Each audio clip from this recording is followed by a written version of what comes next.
Hi guys, I want to talk a little bit about how I became a Tantra Yoni Massage for women, and I do this for free now, and I'm gonna explain a little bit. So I had a spiritual awakening through Mooji, and I realized I'm not my thoughts. And then I just sat in silence, and I sat in silence for like about a week. I mean, I had occasional thoughts, but it was much quieter. And the first realization that came, the first kind of effect out of that silence was that I realized I don't need anyone anymore. I felt like I'm not searching for sex, I'm not searching for a partner, nothing.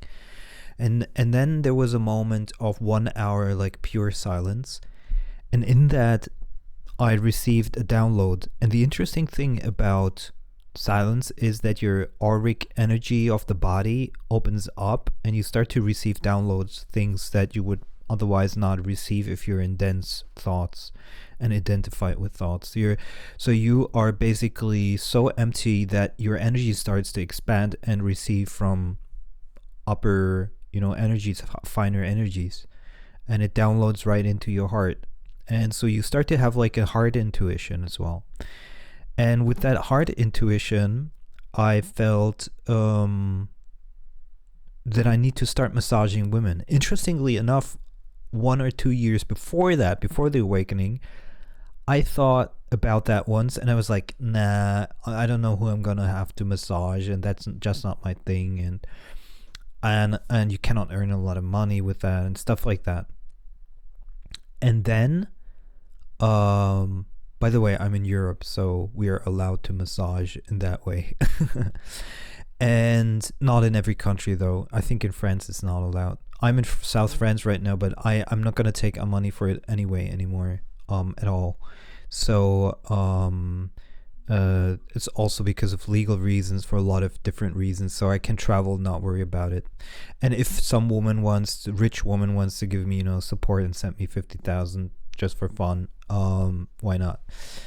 I believe that if you do very good in whatever you're offering, and you come, I massaged once a rich woman and she had no trouble giving me a little bit more. So I believe that it's just like with spiritual teachers, you find someone who's so profited so immensely that they give you a huge, something. And anyway, so that's not important. It's not about the money. So I had the spiritual awakening, and I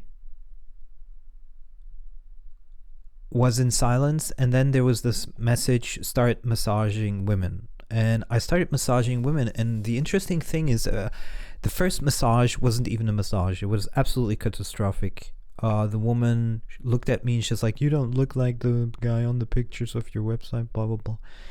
And it was a disaster. She was super superficial. She was super rich from her ex-boyfriend, whatever. She was like swimming in money, and she was an asshole. And the second person was much, much better. And it became more than just a massage. And she came twice a week to see me.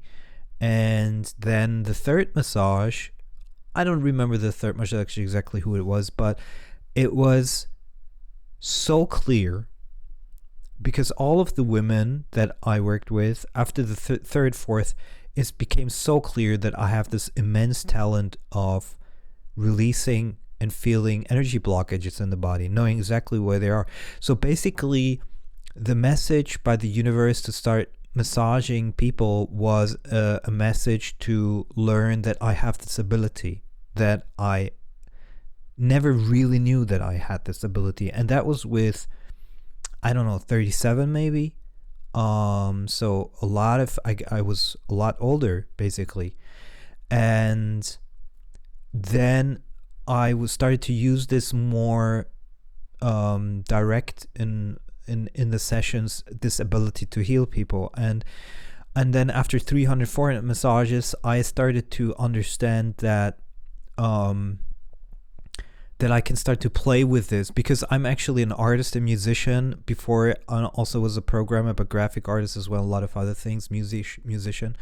And so I'm an artist in that sense, and I started to play with the energy in kind of like Mozart or Amadeus would, you know, or Amadeus Mozart, or Bach would start, you know, playing with the piano. So I would start playing with the energy like this, and I became a master to the point where I was being able to do like energy orgasms for women, basically giving an orgasm without touch. And that kind of that changed my whole life, because I started to understand lots of things and started getting more and more downloads. And one of these downloads was also the knowledge of toxic metaframing, libido empowerment and toxic metaframing, which are ways to understand why, which is the way to understand why people behave they do, and why some are toxic and some are not. And it allows you to immediately recognize from the get-go, right from the start, if somebody is toxic or not. So like in the first few sentences. And that's amazing, because you can immediately cut them away from your life. I say 10 to 20% of people in life are not toxic. Those you should, you know, stick to. I haven't become a non-duality teacher because I've never felt it. Even though sometimes I would sit a whole day in silence or something, I never felt that I wanted to become a non-duality teacher, that it was my heart intuition that told me, you know, you should go that route. And I always felt that anybody who decides to become a non-duality teacher, like a Rupert Spira or somebody that does that, you know, consciously, that it's false, it's fake, it's fraud, because non-duality doesn't want to talk, like Ramana Maharshi basically. But the libido talks. The libido likes to talk. So you have to ask yourself, was it because of the libido? Is it because of the root chakra blockage or something? Why are these people consciously becoming non-duality teachers? It doesn't make sense in my view. It's just silence. Silence is silence. Who is teaching who is not awakened that needs to be taught, and stuff like that. You know, you have to look at these questions. So yeah, so after 1,000 massages, I became an expert, and then I was traveling and did a lot of other things. Had a girlfriend, then Corona came, and now I'm deciding to go back into massages, and I will not accept a girlfriend anymore that doesn't allow me to do massages. Super important, that doesn't allow me to do sessions. And she should actually be bisexual and join in. That would be much better. And she should be hypersensitive, that she's also able to feel and heal people. That would be ideal. So that's that. And I felt I wanted to say this for whatever reason. And there we are.